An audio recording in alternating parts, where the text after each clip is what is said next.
sea, a mí me gustaría en lo personal que cada vez la ciencia de datos se use para resolver problemas públicos, no solo para generar ganancias privadas, ¿no?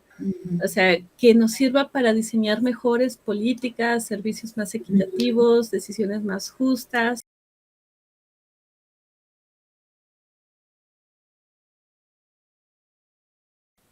Bienvenidos a Datos que Transforman, un podcast generado por el Colegio de Profesionistas Especialistas en Investigación COPEIN, SC, donde exploramos cómo la ciencia de datos está moldeando nuestro mundo.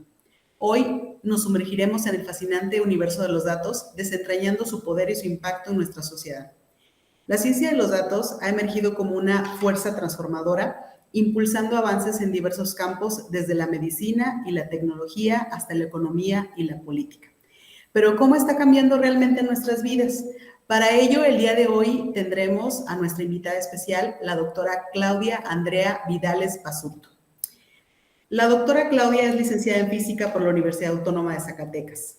Obtuvo una maestría en Ciencias de la Tierra con orientación en Sismología y un doctorado en Ciencias en Óptica con especialización en Óptica Física, ambos en el Centro de Investigación Científica y de Educación Superior de Ensenada, CICESE. Su tesis doctoral fue galardonada con el premio Roberto Machorro Mejía a la mejor tesis de doctorado en óptica a nivel nacional en 2018. Ha realizado estancias postdoctorales en la Universidad Autónoma de Zacatecas, donde trabajó en análisis multifractal de imágenes satelitales y modelación de patrones de irradiancia. Actualmente es investigadora postdoctoral con ACID en el Centro de Investigación en Matemáticas CIMAT y profesora en la especialidad de línea de métodos estadísticos a distancia de CIMAT, Unidad Aguascalientes, donde también diseña y desarrolla aplicaciones web educativas. Es miembro del Sistema Nacional de Investigadores e Investigadoras en SNI desde 2019. Sus intereses de investigación abarcan proyectos multidisciplinarios que incluyen sismología, computación cuántica, nanociencia, geofísica y biofísica. Además, Claudia es apasionada por la docencia, la divulgación científica y la promoción de la equidad en la ciencia y la tecnología. Se desempeña como coordinadora de clubes de ciencias en México, en la sede Aguascalientes, contribuyendo a la educación y promoción de la ciencia entre niños y jóvenes. Pues es un gusto tenerte, doctora, y es un placer habernos aceptado la invitación en este primer podcast. Nos engalanas con nuestro primer podcast.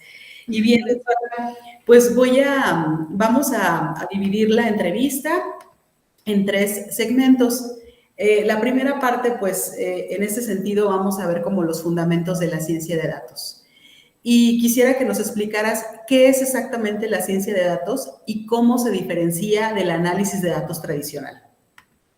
Hola, muchas gracias. Pues antes de comenzar me gustaría agradecer, muchísimas gracias por el espacio, por la invitación, me siento muy honrada. Para mí es un gusto estar aquí con ustedes. Bueno, esa pregunta que dices, fíjate que es una pregunta clave porque muchas veces se confunden, ¿no? O sea, la ciencia de datos básicamente tiene un enfoque más profundo, más complejo que el análisis tradicional. ¿A qué nos referimos? Porque combina estadística, programación, todos estos métodos, las nuevas herramientas de la inteligencia artificial y algo muy importante, el conocimiento del contexto donde se aplican los datos, ¿no? Mientras que el análisis de datos, pues, se enfoca en descubrir qué pasó, ¿no? O sea, con gráficas, por ejemplo, de promedios, porcentajes, así, se enfoca en eso, pero no, la ciencia de datos, en contraparte, va más allá, intenta explicar por qué pasó, anticipar qué podría pasar y en algunos casos incluso tomar decisiones automáticamente con base en modelos, ¿no? Por ejemplo, ya para dejarnos una visión más acertada de a qué nos referimos con esta diferencia, es que el análisis nos puede decir cuántos estudiantes dejaron la escuela este semestre, por ejemplo, ¿no? Pero la ciencia de datos nos ayuda a predecir quiénes tienen más riesgo de abandono, por qué y cómo podríamos intervenir a tiempo para apoyarlos. Entonces, bueno, sí, el análisis de datos es parte de la ciencia de datos, pero no es lo mismo, ¿no? La ciencia de datos, pues como ya podemos imaginarnos por estos ejemplos, implica un proceso más completo, más complejo, que va desde formular la pregunta correcta, conseguir los datos, limpiarlos, modelarlos, interpretarlos y comunicar pues los resultados de forma clara y ética. Gracias, doctora. Pues muy interesante. La verdad es que sí hay mitos alrededor de esta conceptualización.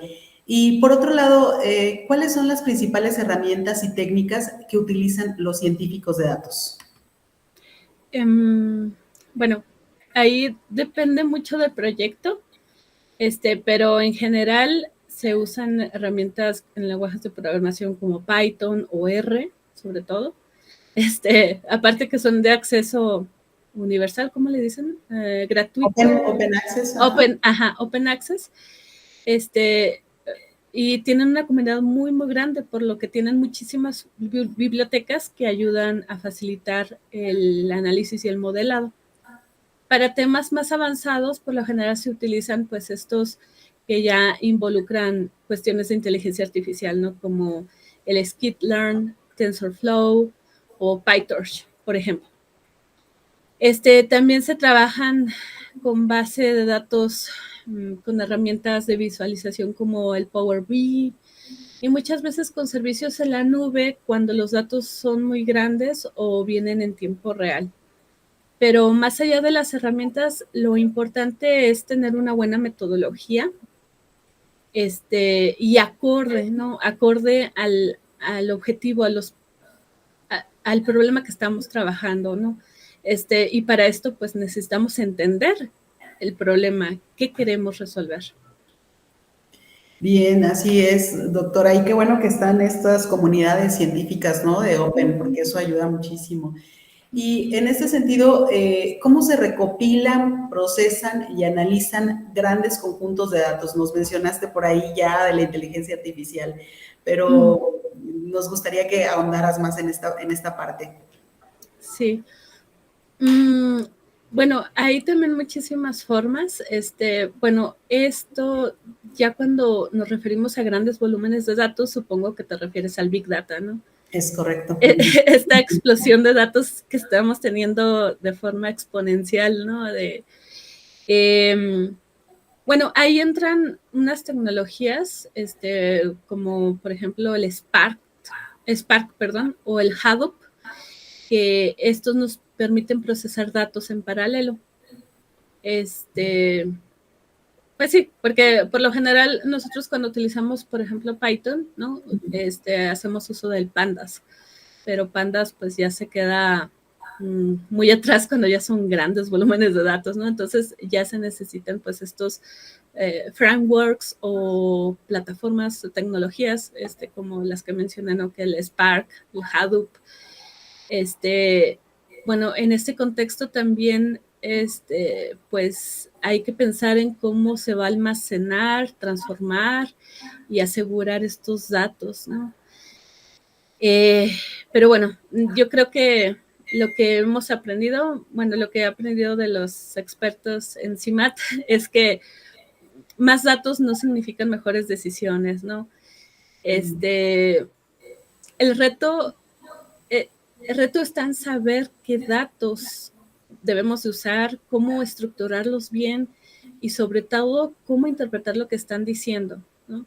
Sin eso, incluso el modelo más complejo que puedas utilizar de la inteligencia artificial, el más sofisticado o más tendencioso, pues te va a dar resultados engañosos o erróneos. Perfecto, sí. Y por ejemplo, hablando de la machine learning, ¿no? Que también mucho se ha hablado de la machine, pero en realidad ahora sí que la parte epistemológica, como tú lo acabas de comentar, de el origen de los datos, para qué el dato, la realidad del dato, creo que eso es más importante que tener como toda la compra de todos estos software, ¿no? Y la adquisición de todos estos elementos. Gracias, doctora. ¿Y cuáles son los desafíos éticos que surgen al trabajar con datos? Ahorita por ahí lo mencionaste, ¿no? Sobre todo con el tema de la ciberseguridad y bueno, todo lo que está sucediendo actualmente, ¿no? Que las recientes notas que han salido en Estados Unidos, ¿no? Que a pesar de esos chats que puedan, que se supone que están encriptados, aún tenemos estas fatalidades, vamos a decirlo así.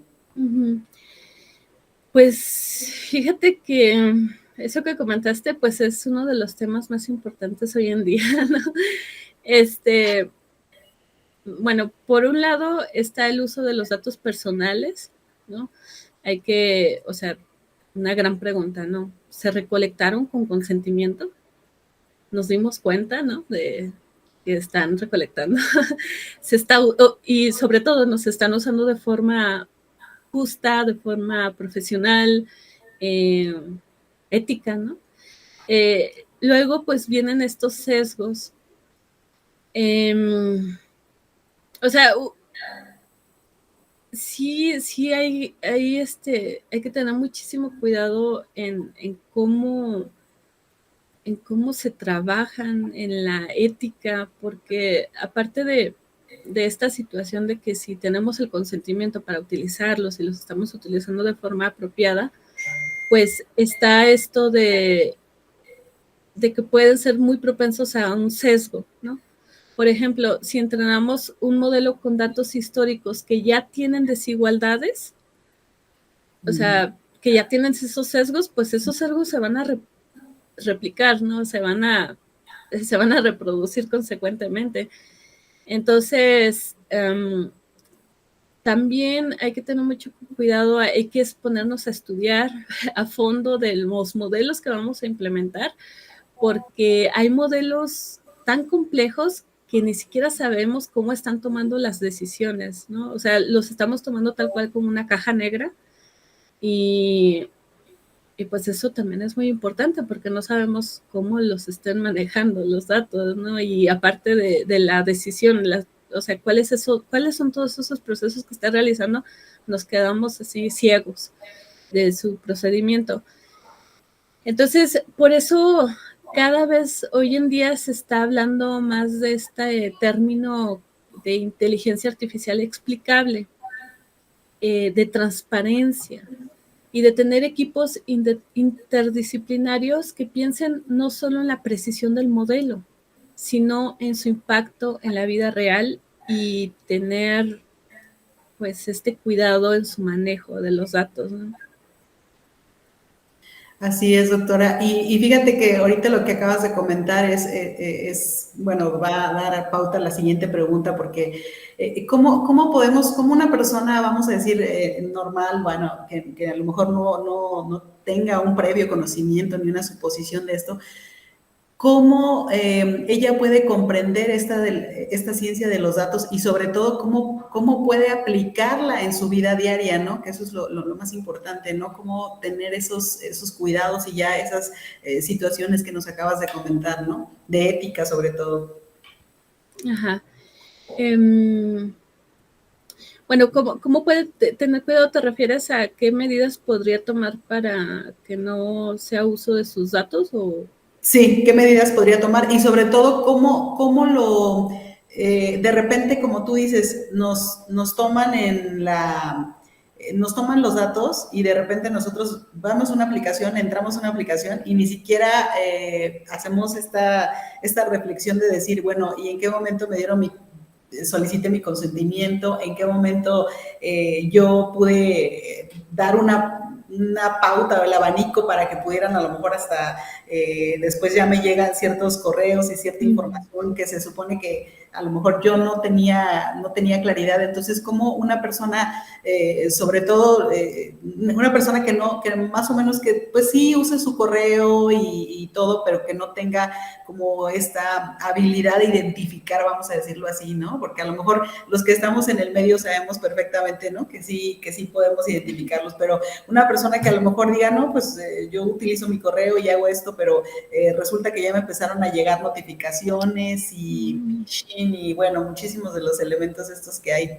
Sí, eso es muy importante porque Es que como hay muchísimos servicios, hay muchísimas plataformas, hay todo esta revolución tecnológica, ¿no? Con aplicaciones que salen día a día, debemos de tener muchísimo cuidado porque, o sea, en el momento en que nosotros ya creamos un usuario, ¿no? Ya estamos como involucrándonos con esa empresa, ¿no? Entonces, ahí ya viene por default como un contrato, un consentimiento, ¿no? Entonces hay que tener cuidado a qué nos metemos, en qué nos damos de alta, ¿no? ¿Qué es lo que descargamos? Porque también ahí vienen estas cuestiones de seguridad, ¿no? De que puede tener un troyano o algo que nos esté robando estos datos tan importantes. Híjole, hay que tener como que siempre eso en mente, ¿no? O sea, yo sé que es difícil porque vivimos en un día a día y en una sociedad en la que, ay, pues ya, o sea, tengo la aplicación para ver música o para ver videos, ¿no? Y entonces, y quiero estar consumiendo eso, pero yo como consumidor no me estoy dando cuenta que me estoy metiendo a... o sea, lo dejo de lado, ¿no? Y sobre todo porque no queremos como que investigar o leer, leer estas letras chiquitas, como dicen, ¿no? De los contratos. Entonces, pues sí, básicamente sería tener cuidado, investigar antes la aplicación a ver si es verídica, pues, sobre todo, porque también podría ser que utilicen, por ejemplo, una aplicación de un banco, ¿no? Y no sea el banco. Es correcto, así es, sí, sí. Por ejemplo, ahorita la moda de las fotos con caricaturas, ¿no? O sea que ya dimos nuestro consentimiento para que ya nos hicieran una escaneo del rostro. Así es. Y son datos biométricos, o sea. Ajá, imagínate, Híjole, no. Sí, muy sensible este asunto. Y pues vamos a irnos ahora a estas aplicaciones de la ciencia de los datos, ¿no? En esta parte de la sociedad. Y cómo está revolucionando la ciencia de los datos en los diferentes sectores, que puede ser, por ejemplo, la parte médica, que creo que es donde tiene muchos más avances, la educación, la movilidad, en los negocios. Si nos puedes comentar esta parte. Ajá. Bueno, híjole, la ciencia de datos pues abarca un montón, ¿no? Se abarcan todo, y está muy interrelacionada con esto de la inteligencia artificial y con nuestra propia inteligencia, ¿no? Por lo que tiene muchísimas aplicaciones, como bien comentabas, pues en educación, por ejemplo, pues se pueden detectar patrones de rezago, como el ejemplo que vimos hace ratito, de rezago o abandono escolar. En salud, como comentaste, se pueden predecir brotes o pueden ayudar a planear mejor la distribución de vacunas. En medio ambiente también tiene muchísimas aplicaciones. Podemos analizar el uso del agua, el comportamiento del clima, o incluso predecir incendios. Pero bueno, para que realmente tenga impacto, yo creo que debemos de trabajar desde el territorio con las personas. O sea, por ejemplo, ahorita estamos viendo sobre una propuesta de un trabajo de proyecto, ¿no? En el que, pues bueno, hay que acercarnos a pequeños productores agrícolas, ¿no? Donde pues tenemos que usar sensores de bajo costo y modelos de inteligencia artificial para automatizar condiciones de riego en invernaderos, ¿no? O sea, a lo que voy es que lo importante ahí no es solo la tecnología que se estamos aplicando, sino que la solución responda a las necesidades reales de las comunidades. Y bueno, a lo mejor ahorita todavía la gente le queda así como que, bueno, ¿y qué es la ciencia de datos, no? Porque es tan importante. Es de ahorita, ¿no? Como estamos tú y yo interaccionando, o sea, nos está llegando datos de nuestro entorno, ¿no? O sea, yo te estoy viendo, o sea, me llegan datos visuales, ¿De dónde? Pues de la vista, ¿no? Y luego también si pusimos café por allá, pues nos llega esos datos de ese olor, ¿no? A través de nuestros sentidos. Entonces, desde que existimos, a cada momento de nuestra vida, estamos nosotros recibiendo datos de nuestro entorno a través de nuestros sentidos y se procesan todos aquí en la gran máquina, la máquina tan poderosa que tenemos, y ahí se hace todo ese procesamiento, que incluso aquí también tomamos la decisión, ¿no? La decisión de que, bueno, si yo estoy oliendo que, bueno, dejé un café, o sea, pero no le apagué la estufa y ya empieza a oler medio raro, ¿no? O sea, basados en nuestras experiencias, decimos, híjole, ya se está comenzando a quemar, entonces voy a tomar la decisión, ¿no? De que me voy a parar a ir a ver, ¿no? Y entonces, y esta toma de decisiones no nada más se basa en acciones, sino también en pensamientos, ¿no? De que alguien que nos llega con pues con una anécdota, una experiencia con alguna persona, ¿no? Nosotros siempre estamos tomando la decisión de, ok, voy a tomar eso como algo para etiquetar a la persona o para ya prejuzgarla, o bueno, a lo mejor no sé qué pasó, ¿verdad? No sé, hay muchísimas tomas de decisiones que podemos realizar basándonos todo en lo que, sobre todo en las experiencias pasadas, ¿no? O cómo estemos en ese momento, porque hay muchísimos factores que nos están atosigándonos, ¿no? Entonces, esa es la complejidad y por eso esta ciencia de datos está tan en todas partes, porque es eso, a final de cuentas, o sea, nosotros estamos usando datos, ¿no? ¿Para qué? Para extraer esa información y con eso tomar decisiones. Y es lo que hacemos.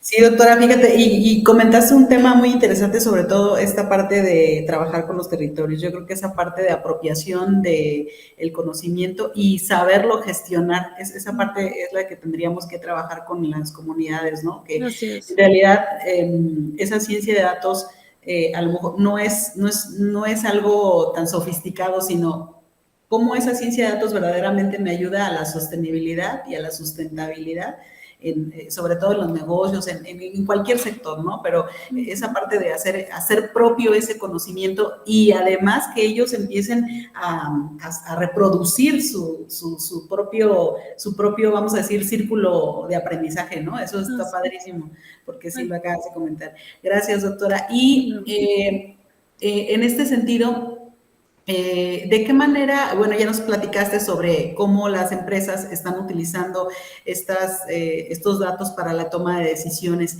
Y en tu experiencia, ¿cuál ha sido tu experiencia en las pequeñas y medianas empresas? ¿Cómo han tomado pues esta situación de la ciencia de datos? Porque pues finalmente las transnacionales pues ya sabemos que tienen dinero de sobra a veces para invertir en este tipo de temas, pero las pequeñas y medianas empresas creo que son las más vulnerables, vamos a decirlo, en este tema. Sí, pues fíjate que lamentablemente no hay todavía lo que se dice una democratización, ¿va? De la ciencia, de la tecnología. Entonces, quien tiene más, pues tiene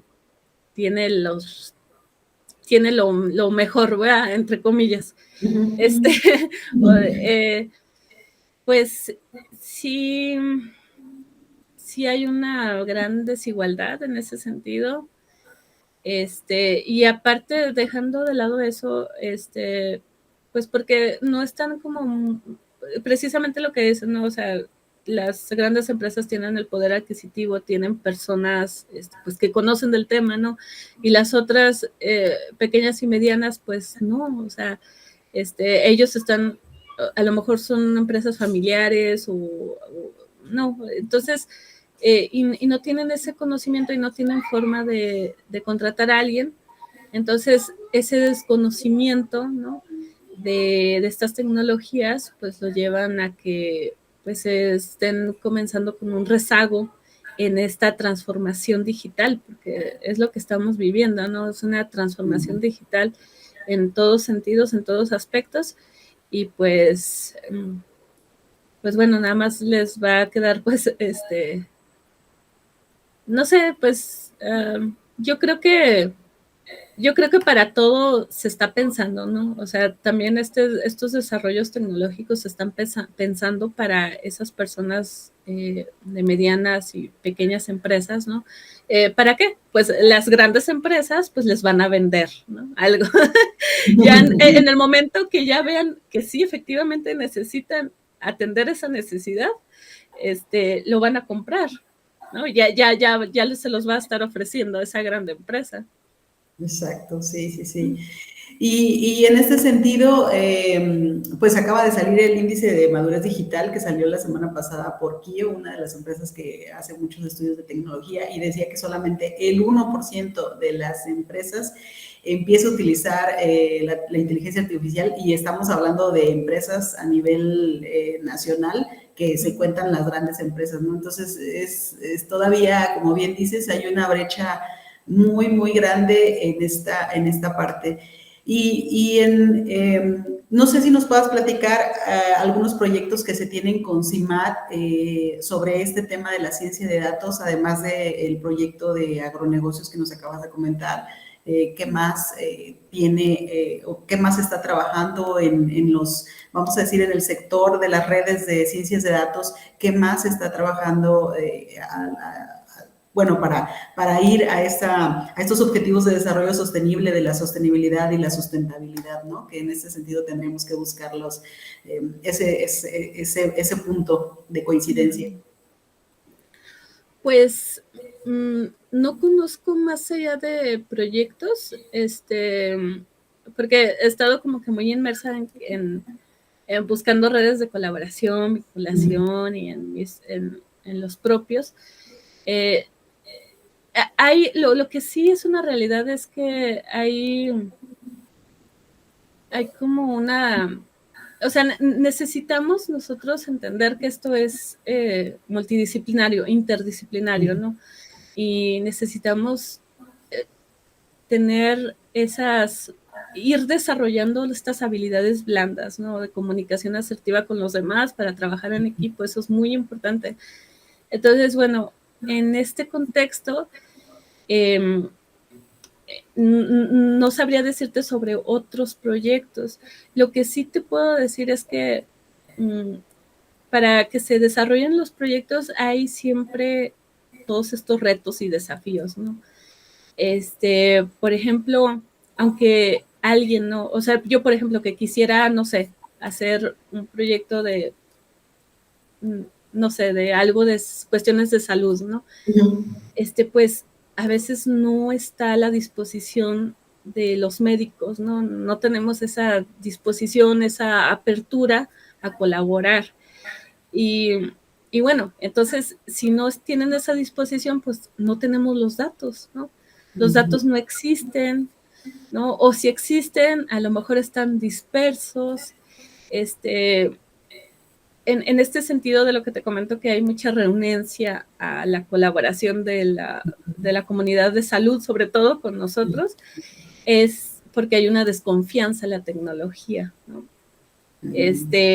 O igual también hay condiciones técnicas difíciles, por ejemplo, poca conectividad, bajo presupuesto, hardware limitado. O sea, aunque se tenga esa disposición, que es lo que se ve muy bajo, ¿no? De hecho, es muy difícil, ¿no? Trabajar con personas que quieran realmente. También, pues bueno, en este sentido, pues estos son los retos de la comunicación, ¿no?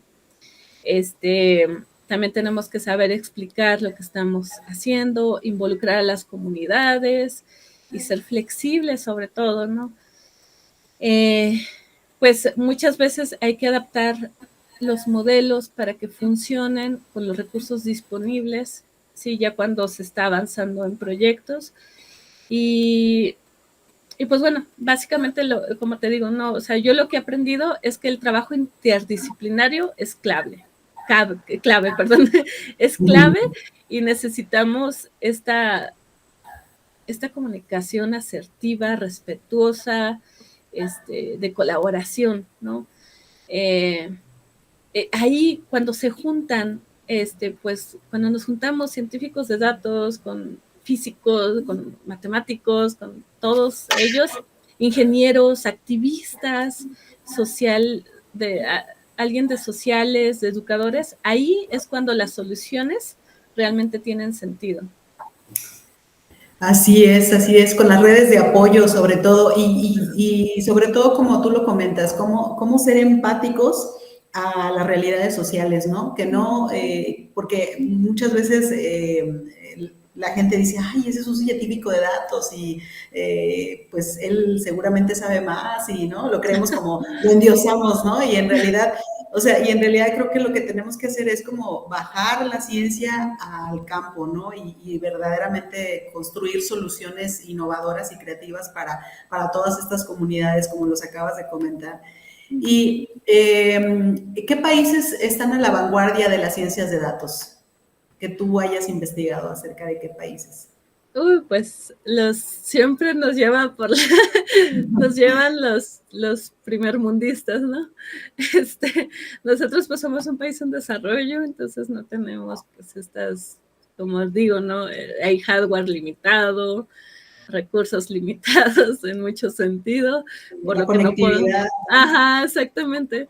No podemos acceder a datos, no, hay muchísimas retos para nosotros como mexicanos, pero bueno, en este contexto, pues los países ricos, ¿no? Las potencias mundiales son los que llevan siempre la batuta, ¿no? Llámese ciencia de datos, cualquier tecnología emergente, ellos son los primeros, ¿no?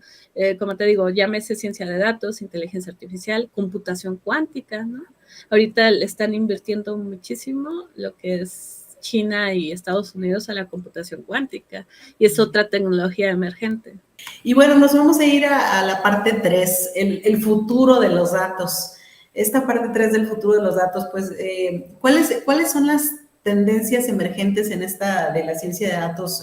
Sobre todo, por ejemplo, mencionaste la IA generativa, la inteligencia artificial. ¿Qué más tendencias? Porque la verdad es que, como tú dijiste, la IA llegó para quedarse y bueno, cada semana, creo que cada semana estamos viendo una inteligencia diferente, cada semana estamos viendo una aplicación diferente. Como bien mencionaste, es una revolución tecnológica que de verdad es a una velocidad incomprensible, la verdad, en este sentido.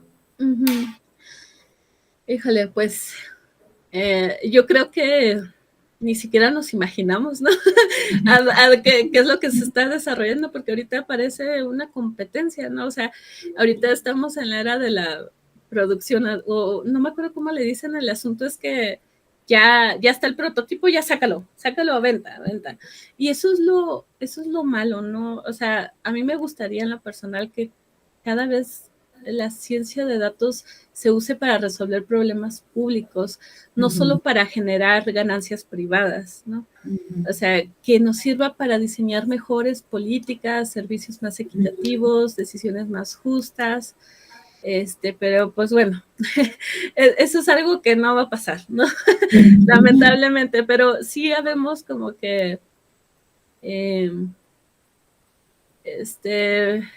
pues no, la verdad, por eso te digo, no sabré decirte a qué tanto vayamos a llegar, porque ya con todo esto de los nuevos materiales que están sacando para construir, no sé, computadoras más eficientes o estas computadoras cuánticas, ¿no? O sea, todo esto tiene una repercusión enorme en todo esto de la inteligencia artificial y dicen, ¿no? Bueno, ahorita ya no me he metido a ver, pero decían que ahorita estábamos en la inteligencia artificial débil, ¿no? Sí. O sea, imagínate, si ya nos sorprende las cosas que puede hacer una inteligencia generativa como ChatGPT, ¿no? Que es el más famoso, ya nos sorprende, pues imagínate ya, o sea, y todavía dicen que estamos en la inteligencia artificial débil, o sea, no sé qué vaya a pasar después, yo creo, y también había estado leyendo, nada más que, bueno, aquí no sé si comentarlo propiamente así, pero vi una publicación que decían que estaban utilizando ya células biológicas, ¿no? Para hacer inteligencia artificial. Entonces, ¿sí va? Entonces, o sea, ya combinar estos elementos biológicos con informáticos, pues no sé qué nos vaya a dar, pero a final de cuentas nosotros somos los creadores y yo lo que veo es que hay un temor, ¿no? Un temor de la sociedad. También por eso hay la renuencia de médicos, ¿no? O ciertos profesionistas en incorporarse a equipos pues multidisciplinarios o interdisciplinarios, porque temen a que se les quite el trabajo, ¿no? Y no, o sea, yo digo, hay que verlo como una herramienta, ¿no? La inteligencia artificial es una herramienta, es como el dinero. No, nosotros no podemos decir que el dinero sea malo o bueno, ¿no? No, sí. Es depende de los usos que le demos, ¿no? Claro, total. Sí, total, total. Y en ese sentido, doctora, con estas prácticas que existen, ¿qué opina sobre esa regulación de la IA? Porque ese es un tema que está ahí en tela de juicio, ¿no? El tema de la regulación y la ética del uso de la IA, ¿no? ¿Qué opina sobre este tema? Y sobre todo porque, como bien decías hace un momento, no hay una equidad ni democratización en nada. O sea, todavía hay comunidades que ni siquiera tienen acceso a un teléfono como tal, ¿no? Híjole, pues como todo tiene pros y contras, yo le veo más ay, ¿cómo te diré? Más contras que pros si nos vamos a que, bueno, si va a estar regulada, significa quién lo va a regular, ¿no? No creo que lo regulemos tú o yo, ¿no? Nosotros. Entonces lo va a estar regulando quien tiene dinero, poder, ¿no? Y entonces, lamentablemente, pues nos han demostrado que las personas con poder, pues nada más actúan para sus propios intereses, ¿no? Ese aspecto es lo que se me hace malo, por eso, ¿no? Porque ya tenemos la experiencia, ¿no? O sea, si no fuéramos otra sociedad, ¿no? No habría estas desigualdades, para empezar. Exactamente, exactamente. Exactamente. Y sobre, hace un rato comentaste sobre los sesgos en los algoritmos. ¿Nos podrías explicar qué es eso de los sesgos en los algoritmos? Porque hay que tener tanto cuidado y precaución. Y esto viene relacionado con los datos. No hay que olvidar que todo esto se alimenta de datos. Entonces, si tú tienes unos datos que se están, bueno, más bien un modelo que se está alimentando de datos que, por decirlo, no están balanceados, o sea, imagínate que, sí, lo voy a poner con una experiencia que nos pasa, ¿no? Que estamos nosotros, pues, estudiando, ¿no? Y nos toca, para mañana, un examen de matemáticas, ciencias naturales y sociales, ¿no? Entonces, pues tú te vas a ir a estudiar más lo que te apasiona, ¿no? O le vas a entender mejor a lo que te gusta, ¿no? Entonces, pues por lo típico, ¿no? Las matemáticas son las que no vas a querer estudiar, ¿verdad? Entonces, bueno, te enfocas a estudiar más ciencias naturales, sociales, ¿no? Y luego ya, pues se viene la hora del examen, tu evaluación, que es algo que tienen también los modelos, entonces vas a salir mal en matemáticas, ¿no? Por obvias razones, porque tu aprendizaje en matemáticas fue deficiente, no fue balanceado, o sea, esta adquisición de datos, ¿no? O los datos que tú tienes, o sea, no fueron los mismos que con las otras materias que sí te gustan, que no se te hacen difíciles, ¿no? Entonces, más o menos en eso va, ¿no? Para nosotros poder entender a qué nos referimos con estos sesgos. O sea, ahí hay un sesgo, porque ya está el sesgo cargado hacia lo que te gusta, hacia lo que no se te hace, hacia lo que no te, lo que no se te hace difícil, lo que no te gusta, ¿sí? Entonces, pues, por lo tanto, las matemáticas quedan abajo. Entonces, en la evaluación, pues tú vas a salir baja de matemáticas. Y entonces ese es el sesgo a lo que nos referimos. Tú vas a estar, tus conocimientos van a estar más sesgados a estas otras materias, ¿no?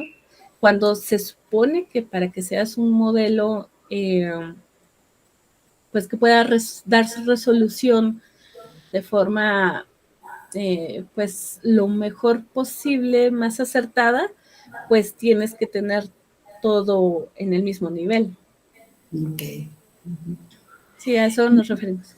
Gracias. Y en este sentido, doctora, tú ya comentaste, la IA pues ya llegó para quedarse. Y bueno, estamos formando generaciones, nosotros que estamos en el sector educativo.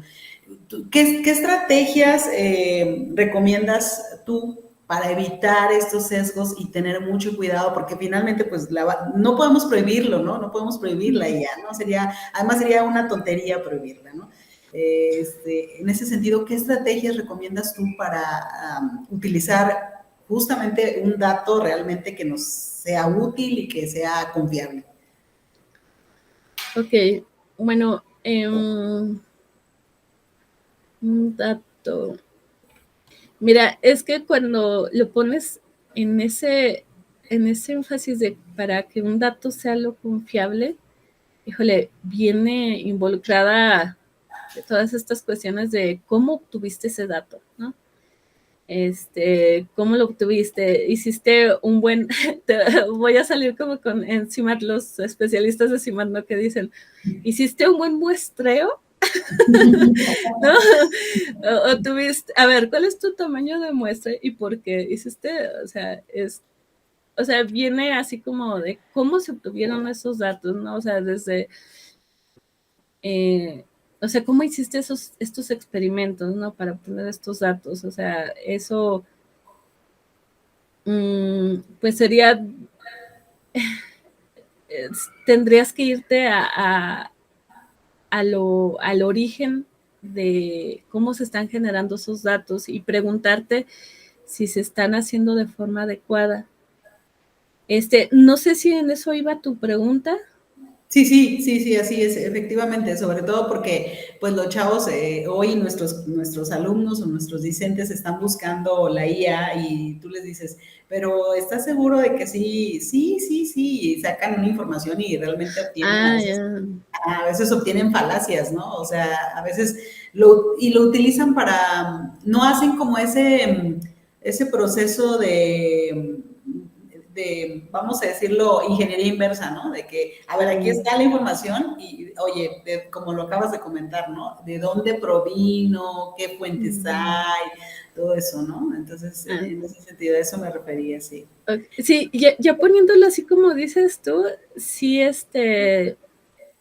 yo creo que nunca es recomendable utilizar una sola fuente, ¿verdad?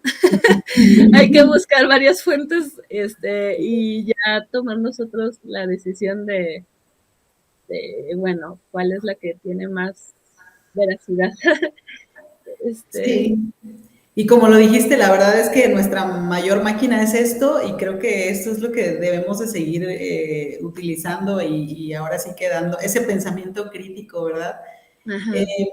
Y bueno, en este sentido también, ¿y qué habilidades y conocimientos serán esenciales para los profesionales de datos en el futuro? ¿O qué habilidades y conocimientos, a lo mejor, aunque yo no sea científica de datos, tendría yo que tener para poder ahondar en esta disciplina? Yo creo que todo se basa, lo esencial es esto de la comunicación, que seas una persona confiable, con la que se pueda colaborar. Yo creo que eso es muy indispensable sobre encima de todos los aspectos que uno puede desarrollar, ¿no? También eso se puede desarrollar, pero si no eres una persona confiable, si tienes malicia, si quieres ponerle el pie a la otra persona, que no le salga, pues nunca se va a poder, nunca vas a poder introducirte en esto de la ciencia de datos, porque necesitas estar en contacto con las demás personas, necesitas apoyarte de ellas y que ellas se apoyen de ti, o sea, es un equipo, es trabajo en equipo. Entonces, yo creo que eso es lo más importante porque La ciencia de datos, o sea, si nos ponemos a hablar en el sentido de las formaciones profesionales, la ciencia de datos necesita personas con distintas formaciones, desde matemáticos y programadores hasta comunicadores, diseñadores, personas de ciencias sociales. O sea, es todo estos perfiles interdisciplinarios que se complementan, se enriquecen porque es parte de esto de que se llama ciencias de la complejidad, ¿no? Hay que abordar la investigación desde un pensamiento complejo. O sea, desde distintas perspectivas. ¿Para qué? Para que puedas llegar y hacer una solución adecuada a tu problemática, ¿no? O sea, y es muy bonito porque aprendes, o sea, siempre es un constante aprendizaje. O sea, a mí jamás me atrevería a decir, yo soy experta en esto, ¿no? Porque siempre hay que aprender. Sí, y sobre todo con estas tecnologías que están evolucionando, Sí. siempre tienes que tener esa disposición de aprendizaje. También eso es algo muy importante que debes de tener si te quieres involucrar en todas estas cuestiones, esa actitud de aprender constantemente, de la unidad, unirte a comunidades, no tener miedo a equivocarte, porque eso es parte del proceso de aprendizaje, ¿no? Y sobre todo, nunca olvidemos que detrás de cada dato hay una historia, ¿no? Una persona, un contexto. La ciencia de datos no es solo técnica, también es humana. Pues excelente, doctora. De verdad, queremos agradecerte justamente tu aceptación a este primer episodio. Gracias por compartir Gracias. sus conocimientos y experiencias con nosotros. También queremos agradecer a todos nuestros seguidores que justamente les pedimos que se suscriban a nuestro canal, que va a ser en el canal de Copain, y compartirlo con los amigos y con los colegas, y sobre todo que la ciencia de datos pues siempre esté en nuestro favor y que siempre podamos hacer uso adecuado. Muchas gracias, doctora. Ay, no, gracias a Excelente ustedes. tarde. Gracias. Bye.